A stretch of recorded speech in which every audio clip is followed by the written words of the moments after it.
Al-Quran ini, ingat, bukan sekedar kitab bacaan. Dasar wahyu yang diturunkan dari Al-Quran ini adalah berupa kurikulum kehidupan. Ingat itu ya. Jadi Al-Quran ini bukan sekedar bacaan. Betul kalau kita baca ada pahalanya. Tapi membaca itu adalah gerbang yang mengantarkan pada pemahaman.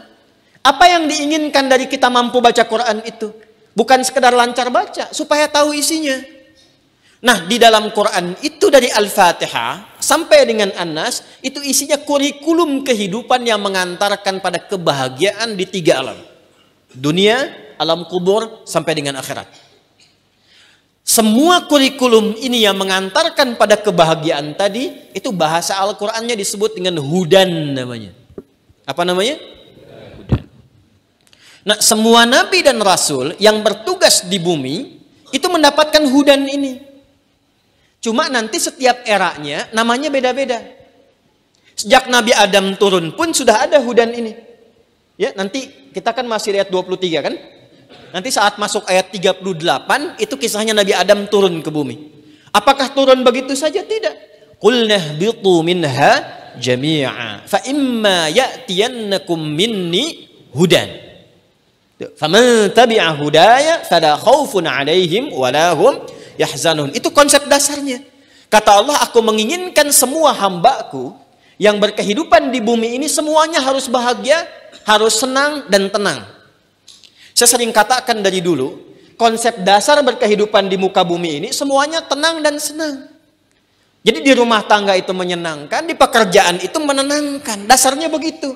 Nah, kalau ingin dapatkan itu, buka kurikulumnya, hudannya. Di era Nabi Adam sudah ada, Nabi Nuh sudah ada, Ibrahim sudah ada, bentuknya sohof. Sohofi Ibrahim wa Musa. Kan? Di era Nabi Musa ada, disebut dengan Taurah namanya. Di era Nabi Isa ada, disebut dengan Injil namanya. Di era Nabi Daud ada, disebut dengan apa? Zabur namanya. Itu untuk umatnya yang berkehidupan pada masa itu. Di era Nabi Muhammad, sampai akhir kehidupan, sampai akhir zaman, maka hudannya disebut dengan Al-Quran. Jadi Al-Quran ini, itu pedoman hidup. Mahal itu. Kalau kita sudah pahami isinya, dan kita bawa dan praktekkan dalam kehidupan, itu yang dijamin langsung oleh Allah pencipta kita akan merubah kehidupan kita lebih dekat dengan kebahagiaan dan ketentraman. Dan itu yang dibuktikan lewat sejarah, merubah umat jahiliyah menjadi khairu ummah.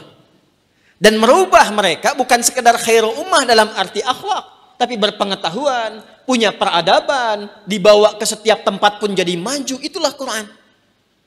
Nah, ini yang ingin kita sadarkan kembali pada umat di masa kini. Bangkit. Kembali ke Quran. Kembali itu, ya mulai dengan gerbangnya bisa baca dengan benar. Setelah itu pahami isinya. Dan praktekkan setiap ayat Quran itu di setiap aktivitas yang mengiringi kehidupan kita. Jaminannya sudah ada kok. Ya. Itu anak-anak timnas usia 16 itu, ya, yang baca Quran itu, yang ke masjid dengan disiplin itu juara kok. Ya. Tapi jangan dipotong sampai sini kalimatnya. Terjadi olok-olokan gitu kan. Ya, tapi kita nggak bisa pisahkan. Ya, nggak bisa kita pisahkan. Buktinya mereka disiplin sholat kan. Menghafal Quran juga kan. Baca Quran juga kan. Artinya apa? Baru baca ada jadi juara. Apalagi paham isinya gitu kan. Anda baca aja udah tenang. Apalagi paham dan diamalkan. Itu poinnya. Sebagai kurikulum hidup. Tolong tanamkan nih baik-baik.